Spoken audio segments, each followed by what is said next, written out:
नमस्कार दोस्तों, आपके साथ हूँ रहमान सैफी। और जैसा कि मैंने हमेशा बताया है कि डीबीसी कर्मचारी जो है वो अपने पदों के लिए, अपनी सैलरी के लिए, अपने लाभांशों के लिए हमेशा से हमें सड़कों पर प्रदर्शन करते हुए दिखाई देते हैं। वजह क्योंकि निगम प्रशासन की हठधर्मी। डीबीसी कर्मचारी यूनियन से आनंद शर्मा जी मेरे साथ यहाँ मौजूद हैं।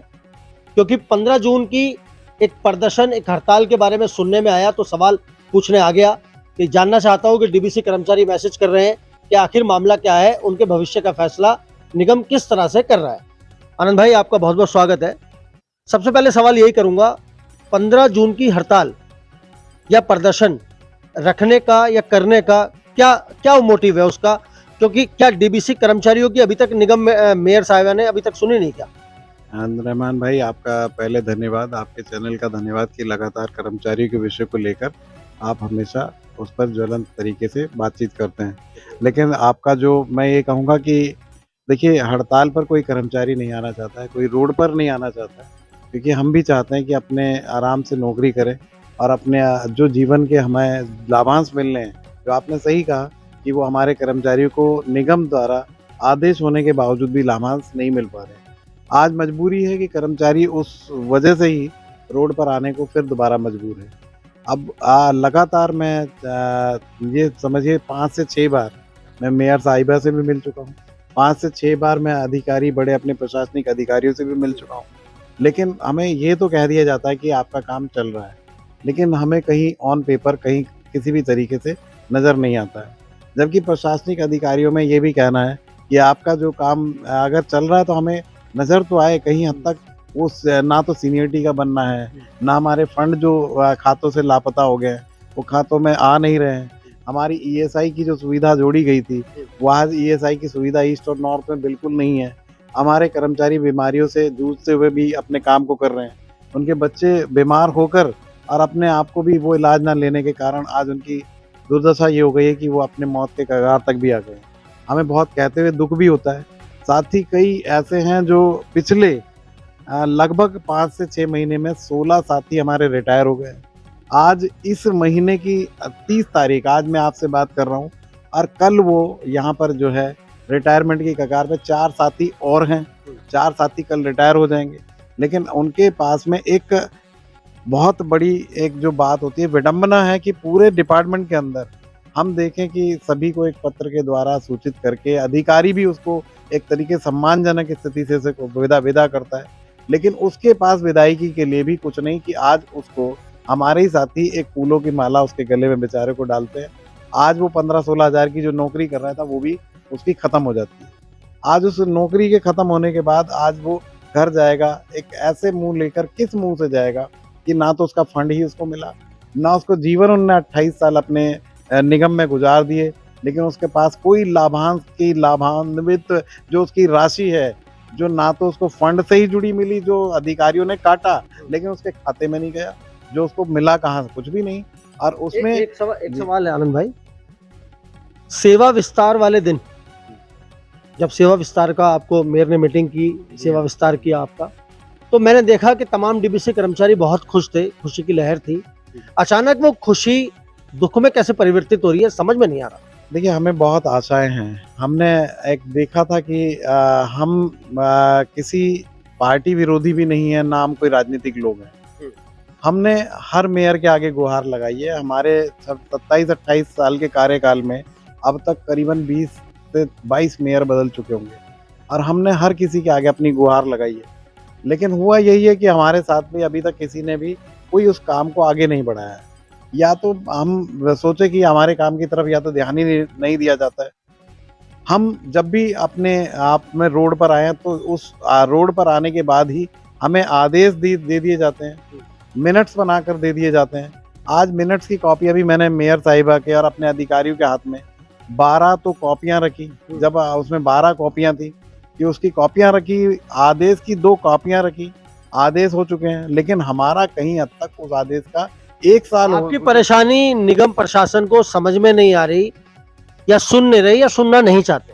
देखिए, सही बात तो है, वह सुनना ही नहीं चाहते। वो हमें चाहते ही नहीं कि हम लोग यहाँ पर किसी हद तक किसी ओहदे पे या पद पर एक संवैधानिक रूप से उनके पास काम कर पाएँ।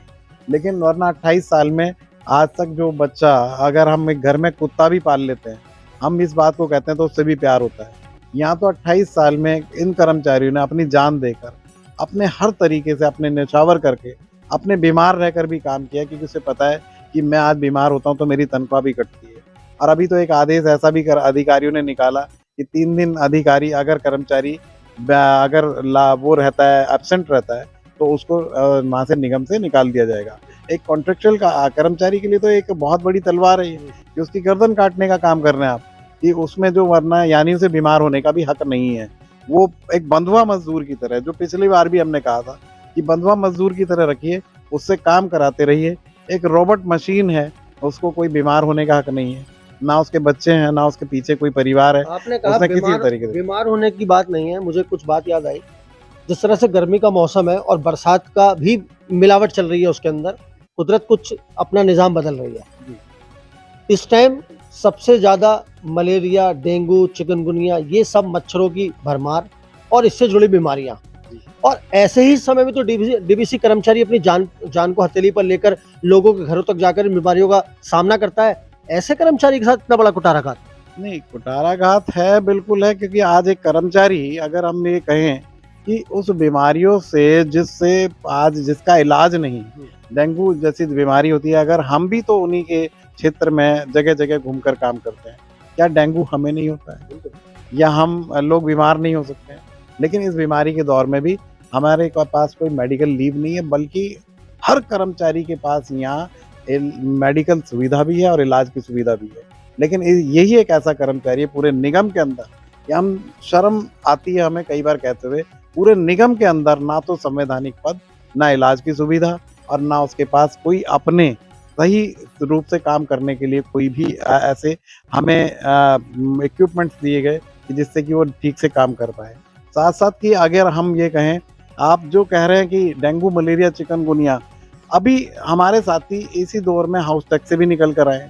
हाउस टैक्स में आज के टाइम में जब डीबीसी आता है, जब अखबारों में आने लगता है कि आपका रेवेन्यू बढ़ गया, क्योंकि उस कर्मचारी ने मेहनत की, उस हाउस टैक्स में काम किया, तो उस रेवेन्यू को भी बढ़ाया।